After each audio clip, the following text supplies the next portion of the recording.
Sir లండన్‌లో ఒక అబ్బాయికి 16 సంవత్సరాల జైలు శిక్ష పడింది అని చెప్పేసి తెలుస్తుంది. అంటే ఎందుకు? ఏ విషయంలో ఆయన అరెస్ట్ అయ్యారు? 16 సంవత్సరాలు పడేంత పనేం చేశారు? లండన్‌లో మన హైదరాబాద్ అబ్బాయి, ఆ అబ్బాయి పేరు శ్రీరామ్ అంబర్లా. అతనికి 16 సంవత్సరాల జైలు శిక్ష పడింది. దాంతో పాటు ఒక 12 నెలలు ఎక్స్ట్రా కూడా ఉంది. బట్ ఆ 12 నెలలు కూడా ఈ 16లో కలిసిపోతాయన్నమాట. సో ఓవరాల్‌గా 16 సంవత్సరాల జైలు శిక్షను లండన్‌లోని ఓల్డ్ బెయిలీ కోర్ట్ ఇచ్చింది.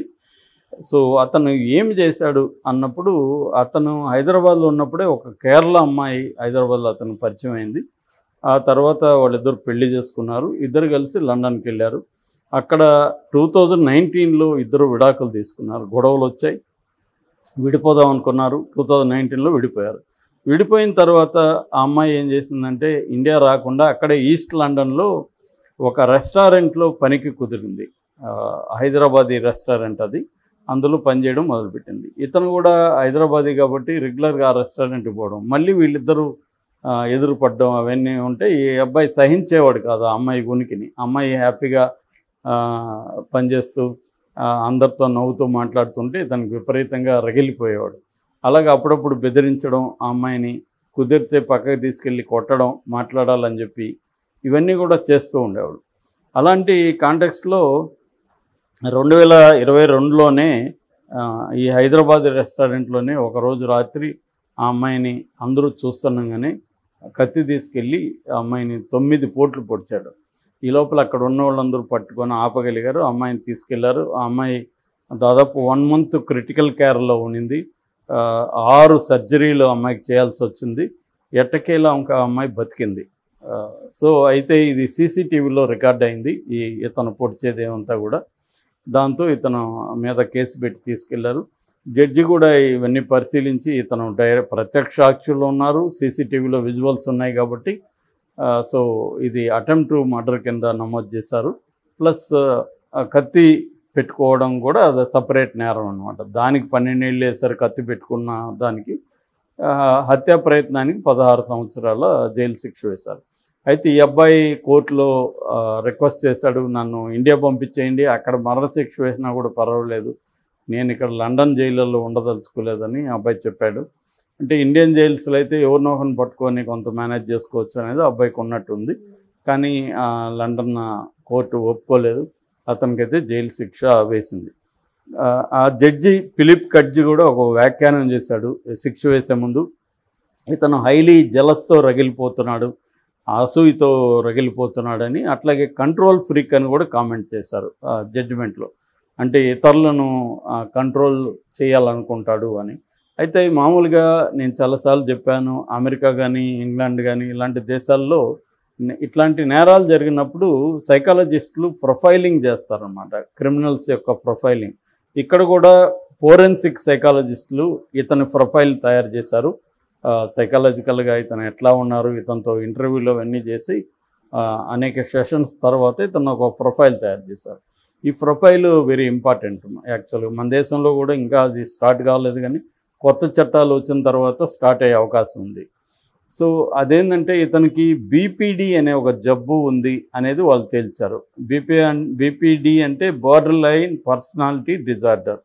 ఈ బార్డర్ లైన్ పర్సనాలిటీ డిజార్డర్ లక్షణాలు ఏమంటే ఎక్స్ట్రీమ్ మూడ్ స్వింగ్స్ ఉంటాయి. అంటే కొంతకాలం విపరీతంగా హ్యాపీగా ఉంటావు, మళ్ళీ విపరీతంగా డౌన్ అయిపోతావు. ఇటువంటి మూడ్ స్వింగ్స్ ఎక్స్ట్రీమ్గా ఉంటాయి. విపరీతమైన కోపం రావచ్చు, ఏదొచ్చినా ఎక్స్ట్రీమ్గా ఎమోషనల్స్ వస్తాయి. తర్వాత అన్స్టేబుల్ రిలేషన్షిప్స్ ఉంటాయి ఇలాంటి వాళ్ళకి. ఎవరితో కూడా పనిచేసే చోట కానీ పర్సనల్గా కానీ స్టేబుల్ రిలేషన్షిప్స్ ఉండవు అన్నమాట. వీళ్ళు బ్యాలెన్స్డ్గా ఉండరు. వాళ్ళతో కూడా ఎక్స్ట్రీమ్ ప్రేమ చూపిస్తారు, ఎక్స్ట్రీమ్ కోపం చూపించవచ్చు, హేట్రేట్ చూపించవచ్చు. అవతల వాళ్ళు కన్ఫ్యూజ్ అవుతారు, వీళ్ళు ప్రేమను ఎలా అర్థం చేసుకోవాలి, మొన్నటి వరకు బాగా ప్రేమగా ఉన్నారు, ఇప్పుడేమో ఇట్లా ఉన్నారు, ఇటువంటి ఒక ఇబ్బంది ఉంటుంది. అట్లాగే ఇంపల్సివ్గా బిహేవ్ చేస్తుంటారు. రీజన్ కాకుండా ఎమోషన్ బేస్డ్ రియాక్షన్స్ ఉంటాయి.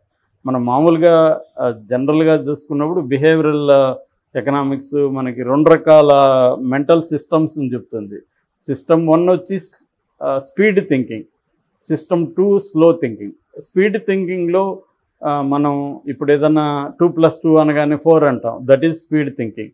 లేదా వెహికల్ డ్రైవ్ చేసేటప్పుడు ఏదైనా అడ్డొస్తే టక్ అని బ్రేక్ వేస్తాం, that is also speed thinking. ఇట్లా చాలా విషయాలు లైఫ్లో మనం స్పీడ్గా రియాక్ట్ అవ్వడాన్ని స్పీడ్ థింకింగ్ అంటే. స్లో థింకింగ్ అంటే క్యాలిక్యులేట్ చేసి ఆలోచించి, ఇప్పుడు ఒకరితో గొడవ వచ్చింది, ఆ గొడవలో మన కోపం వచ్చింది కానీ కొట్టేయం, మనం కొట్టాలనిపించింది, థింక్ చేస్తాం, కొడితే ఏమవుతుంది ఏంటి, థింక్ చేసి ఆగిపోతాం కొట్టకుండా.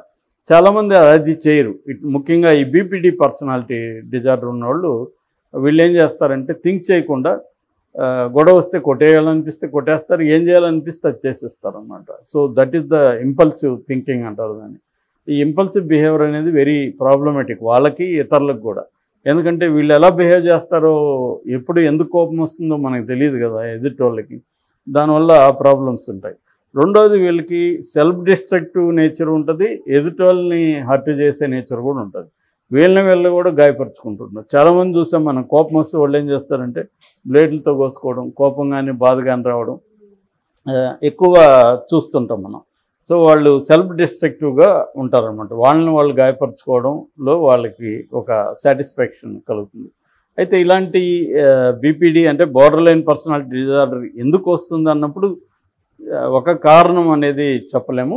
జెనెటికల్గా వచ్చే అవకాశం ఉంది. అంటే మన తండ్రికో తల్లికో లేకపోతే మేనమామకో ఇలాంటివి ఉన్నప్పుడు వాళ్ళ లక్షణాలు మనకు వచ్చే అవకాశం ఉంది. గ్యారంటీగా వస్తాయని కాదు, వచ్చే అవకాశం ఉంది. మామూలుగా జీన్ లాటరీ కాన్సెప్ట్ అంటారు. జీన్ లాటరీ అంటే ఫాదర్ జీన్స్ మదర్ జీన్స్ నాకు వస్తాయి, బట్ నా గేమ్ వేరే. అంటే ఇప్పుడు ఫర్ ఎగ్జాంపుల్ పేకాడతో పోలుస్తారు సైంటిస్టులు. వాళ్ళ కార్డులు వచ్చి, వాళ్ళ జీన్స్ వచ్చి పేక కార్డులు, కానీ గేమ్ నాది అవుతుంది, వాళ్ళ గేమ్ కాదు. కాబట్టి లాటరీ అనమాట. వాళ్ళ గేమే ఆడచ్చు నేను, లేదా వేరే గేమ్ కూడా ఆడచ్చు.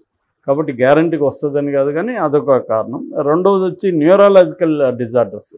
మన బ్రెయిన్లో న్యూరాన్స్ ఉంటాయి. ఈ న్యూరాలజికల్గా అవేమో డిస్టర్బ్ అయినప్పుడు కూడా ఇటువంటి బోర్డర్ లైన్ పర్సనాలిటీ డిజార్డర్ వచ్చే అవకాశం ఉంది. అట్లాగే ఎన్విరాన్మెంటల్గా మనకి చిన్నప్పుడు బుల్లింగ్ జరగడం, చైల్డ్లో అబ్యూజింగ్ జరగడం, స్కూళ్ళల్లో కొంతమంది మనల్ని వేధించడం చిన్నప్పుడు, ఇలాంటివి ఎన్విరాన్మెంటల్గా మనకి సరిగ్గా లేకపోతే కూడా ఇది వచ్చే అవకాశం ఉంది.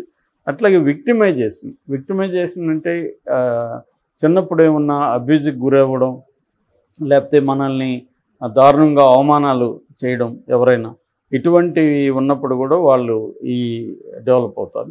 అయితే దీనికి ట్రీట్మెంట్ అయితే 2 రకాల ట్రీట్మెంట్లు ఉన్నాయి. ఒకటి జనరల్గా సైకోథెరపీ అంటారు, రెండవది డీబీటీ అంటారు, అంటే డైలెక్టికల్ బిహేవియరల్ థెరపీ. ఈ డైలెక్టికల్ బిహేవియరల్ థెరపీ అనేది ప్రధానంగా ఈ మెంటల్ డిజార్డర్కే వాడతారు. మిగతా వాటికి కూడా వాడినా కూడా ఎక్కువగా డైలెక్టికల్ బిహేవియరల్ థెరపీ దీనికి వాడతారు. దీంట్లో ఏంటంటే ఇది ఒక కాంప్రహెన్సివ్ సిబిటి అంటారు. అంటే కాగ్నేటివ్ బిహేవియరల్ థెరపీలోనే ఇదొక కాంప్రహెన్సివ్గా ఉంటుంది అన్నమాట. ప్రధానంగా దీంట్లో 2 రకాలు ఉంటుంది. ఒకటి ప్రాబ్లమ్ సాల్వింగ్ ఓరియంటేషన్, వాళ్ళ సమస్యల్ని సాల్వ్ చేసే విధంగా ఒక ఇది ఉంటుంది. రెండవది యాక్సెప్టెన్స్ బేస్డ్, అంటే ఉన్నదాన్ని ముందు ఆమోదించడం. మనకి ఇష్యూస్ ఉన్నాయి అని ముందు ఒప్పుకోవాలి మనం, లేవని డినియల్ మోడ్ అంటారు. అంటే నాకేమి లేదు, కోపం లేదు, నాకు హేట్రెడ్ లేదు, జలసీ లేదు అని చెప్తుంటారు, కానీ అవన్నీ ఉంటాయి వాళ్ళకి. ముందు గుర్తించడం, యాక్సెప్ట్ చేయడం. సో అప్పుడు మనకి ఉన్నాయని ఒప్పుకున్నప్పుడు వాటి నుంచి మనం ఎలా బయటపడాలనే దానికి వీళ్ళు ఈ థెరపీలో హెల్ప్ చేస్తారనమాట. సో ఇది మైండ్ఫుల్నెస్ని క్రియేట్ చేస్తుంది. మైండ్ఫుల్నెస్ అంటే ప్రజెంట్లో ఉండడం. ఎక్కువగా పాస్ట్ థింకింగ్ వల్ల కూడా మనలో ఎమోషన్స్ పెరుగుతుంటాయి. సో అవి కాకుండా ప్రజెంట్లో ఉండడం, లివింగ్ ద మూమెంట్ అంటాం కదా, సో ఆ క్షణంలో జీవించడం అనే ఒక మైండ్ఫుల్నెస్. దానివల్ల ఏమవుతుందంటే ప్రజెంట్ చేసే పనుల మీద కూడా ఫోకస్ పెరుగుతుంది. అట్లాగే డిస్ట్రెస్ టాలరెన్స్ అంటారు. అంటే మనకి కొన్నిసార్లు ఏంటంటే చిన్న వ్యతిరేకతను కూడా తట్టుకోలేరు వీళ్ళు. ఎవరైనా వీళ్ళు చెప్పిన దాన్ని వ్యతిరేకించినా, అదేం కాదు అన్నా, లేకపోతే దాని మీద ఏమన్నా వీళ్ళు భిన్నాభిప్రాయం తెలిసి చెప్పినా కూడా వీళ్ళు తట్టుకోలేరు. అటువంటి తట్టుకునే విధంగా వీళ్ళు ఈ థెరపీలో తయారు చేస్తారు. అట్లాగే ఎమోషనల్ రెగ్యులేషన్స్, మన ఎమోషన్స్ని రెగ్యులేట్ చేసుకోవడం. అంటే కోపం వస్తే ఎలా తగ్గించుకోవాలి, ప్రేమ వస్తే దాన్ని జలసి ఇట్లాంటి ఎమోషన్స్ని రెగ్యులేట్ ఎలా చేసుకోవాలి, తర్వాత ఇంటర్పర్సనల్ రిలేషన్షిప్స్ని ఎట్లా డెవలప్ చేసుకోవాలి, ఇవన్నీ కూడా ఈ డైలెక్టికల్ బిహేవియరల్ థెరపీలో వీళ్ళకి చేస్తారన్నమాట. అందుకని వాళ్ళు ప్రొఫైలింగ్ చేస్తారన్నమాట. సో ఈ అబ్బాయికి సైకలాజికల్గా కూడా రేపు అక్కడ హెల్ప్ దొరికే అవకాశం ఉంది. ఎందుకంటే 16 ఏళ్ళ తర్వాత అతను బయట వచ్చినా అతను ఒక బెటర్ హ్యూమన్ బీయింగ్ అలా తీసుకురావాలనేది కూడా వాళ్ళకి ఉంటుందన్నమాట.